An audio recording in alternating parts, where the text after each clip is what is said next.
Breaking news! What if I told you the biggest threat to the Ravens' Super Bowl run isn't their schedule, their competition, or even injuries, but a problem hiding in plain sight, ignored by leadership, and quietly putting the entire season at risk? The decisions being made inside the front office could cost this team everything, and fans are finally starting to speak out. We're going to break down what's happening, why it's happening, and what it means for Lamar Jackson's future. Trust me, you're going to want to hear every second of this one. But before we dive in, make sure to hit that like button if you're a true Ravens fan. It's always amazing to see fans of all ages supporting this team. And if you feel like it, comment, "Go Ravens," to let the flock know you're still flying strong. The Ravens have made some curious decisions over the years, but their recent handling of the offensive line situation is borderline baffling. Despite clear and repeated signs that the offensive line is a massive weak point affecting the run game, the passing game, and most critically, the health and safety of Lamar Jackson, no meaningful reinforcements have been brought in.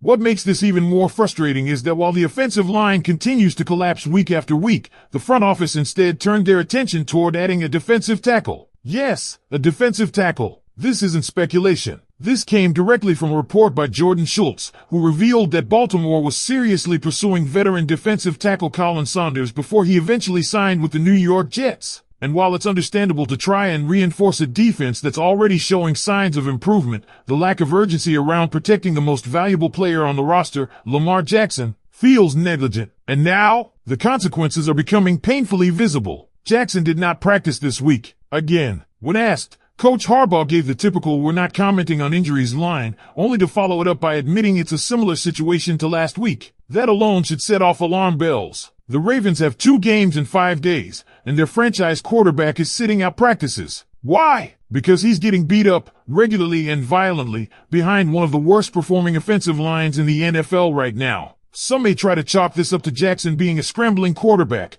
but here's the truth. The majority of the hits he's taking are coming inside the pocket. This is a protection issue, plain and simple, and the data backs it up. According to Jameson Hensley, this is the most times Lamar Jackson has been sacked in a season throughout his entire 8-year career. That's not just a bad year, it's a historic one, for all the wrong reasons. Let's break it down. In 2018, Jackson was sacked 2.3 times per game. In 2019, that number dropped to 1.5. In 2020, it was 1.9. By 2021, things got concerning at 3.1 sacks per game. Then came 2022, 2.2, 2023, 2.3, and the MVP caliber 2024 season where he was only sacked 1.3 times per game while throwing 41 touchdowns to just 4 interceptions. And now, in 2025, Jackson is being sacked a brutal 3.2 times per game. That number doesn't even include pressures or hits, it's just sacks. So imagine how bad the real damage is. This raises serious questions about the decision-making at the top of the organization. Why hasn't Eric DeCosta addressed the elephant in the room?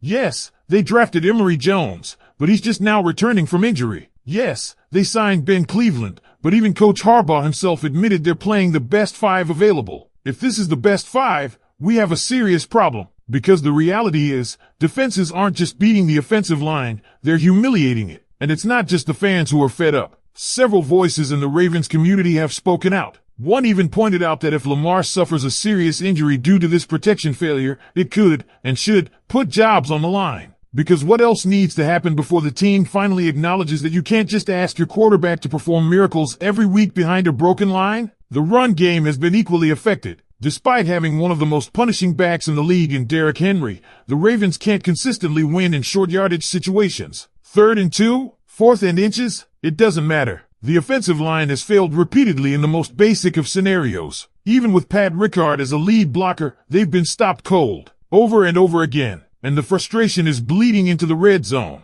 The Ravens can move the ball down the field, but when they get inside the 20, everything falls apart. Execution vanishes. The offense stalls. The line collapses. Drives end in field goals, or worse, punts. You can have all the talent in the world, but if the front 5 can't hold up, the entire operation crumbles. And here's where things take a darker turn for Ravens fans. The warning signs aren't new. The offensive line struggles have been evident not just in this season, but stretching back across the last few years. Yet, with every offseason, trade deadline, and free agency window, there has been little to no significant investment in truly fixing it. Instead, we're met with the same explanations from the coaching staff. We're playing our best 5 guys. If this is truly the best Baltimore has to offer up front, then the foundation of the team is in trouble. Daniel Falale being tested at guard feels more like a desperate experiment than a strategic solution. He's out of position, uncomfortable, and it shows. And number 77, he's been consistently called out by fans and analysts alike for being a major liability. The frustration is boiling over, especially because the front office's inaction suggests either arrogance or incompetence. The film doesn't lie. The pressures, the sacks, the missed blocks, it's all right there. And Lamar Jackson is paying the price. Even in games the Ravens win, games they would have lost in years past, the offense looks out of sync. Fans are left celebrating wins while feeling deeply uneasy about what they're witnessing. And it's not just the quarterback taking the brunt of the punishment. The run game,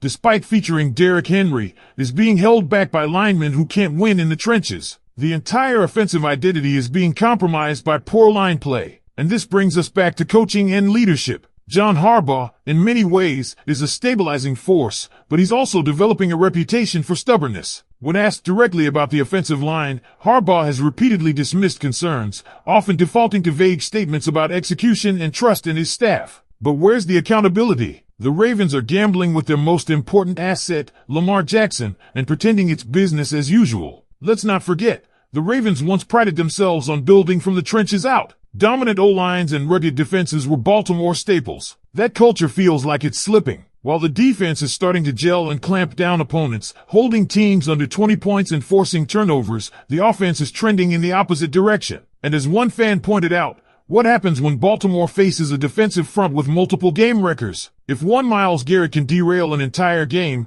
what happens when you face a fully healthy Steelers line or a postseason defense like the Chiefs? Let's take this conversation even deeper, because there's a broader issue here that's just as alarming as the offensive line itself. The lack of strategic alignment between Baltimore's front office and the realities on the field. We're talking about a team that is clearly in win-now mode. The Ravens brought in Derrick Henry for a reason. They retained a core of proven veterans on defense. Lamar Jackson is in his prime. This is not a rebuild. This is not a developmental season. This is a team built to contend right now. And yet, the biggest, most obvious flaw has been allowed to fester unchecked. It's almost as if the front office is watching a different version of this team than what the fans and analysts are seeing every Sunday. And here's where the frustration really sets in. The front office did make some moves. They drafted offensive linemen like Emory Jones. They signed players like Ben Cleveland. But those aren't answers. They're placeholders. Emory Jones was coming off shoulder surgery and is only now returning to action. Ben Cleveland was once considered promising,